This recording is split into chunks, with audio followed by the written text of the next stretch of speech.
नमस्कार दोस्तों।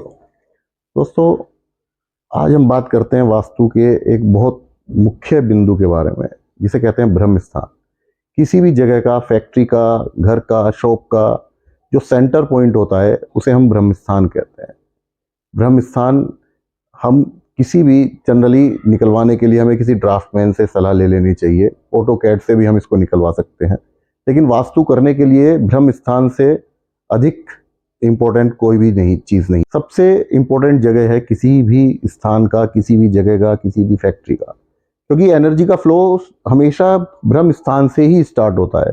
जैसे दोस्तों, कहीं भी एक फुहारा फूटता है तो फुहारा फूटने के बाद उस एनर्जी का फ्लो होता है, पानी का प्रवाह होता है। ऐसी एक ब्रह्म स्थान वो जगह है जहाँ से हमारी किसी भी जगह की एनर्जी का फ्लो होता है, और उसके बाद वो एनर्जी डिस्ट्रीब्यूट होकर अलग अलग दिशाओं में जाती है। और जब भी इस ब्रह्म स्थान पर कोई समस्या उत्पन्न हो जाती है तो एनर्जी का फ्लो रुकने के कारण वास्तु में समस्याएं आने लगती हैं। कभी भी जैसे किसी भी जगह का वास्तु में ब्रह्म स्थान ऊंचा ही होना चाहिए, क्योंकि एनर्जी का फ्लो थोड़ा ब्रह्म स्थान ऊंचा रहने से एनर्जी का फ्लो अच्छे से सब दिशाओं में होने लगता है। और ये प्राचीन काल में भी जब राजाओं के महल हुआ करते थे, वहां भी हमने देखा गया है कि सब महलों में ब्रह्म स्थान हमेशा ऊंचा हुआ करता था। और एक बहुत बड़ी भ्रांति है कि ब्रह्म स्थान को ऊपर खुला होना चाहिए, जबकि ऐसा नहीं है। ब्रह्म स्थान हमें कभी भी खुला नहीं रखना चाहिए, ऊपर से इसके ऊपर कवर्ड रहना चाहिए। ब्रह्म स्थान अगर खुला रहता है तो ये भी एक समस्या देता है।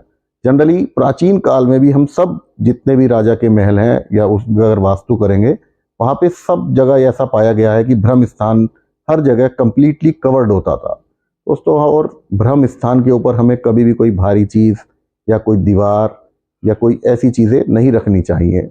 इससे भी हम समस्याएं धीरे अपने फेस करने लगते हैं अगर ब्रह्म स्थान कहीं ना कहीं परेशानी में आ जाता है। दोस्तों, आजकल बहुत सारे वास्तु कंसल्टेंट ब्रह्म स्थान के अंदर पिरामिड्स या कुछ तो भी चीज़ें डलवाने का सजेशन देने लगते हैं, जबकि ये बहुत गलत है।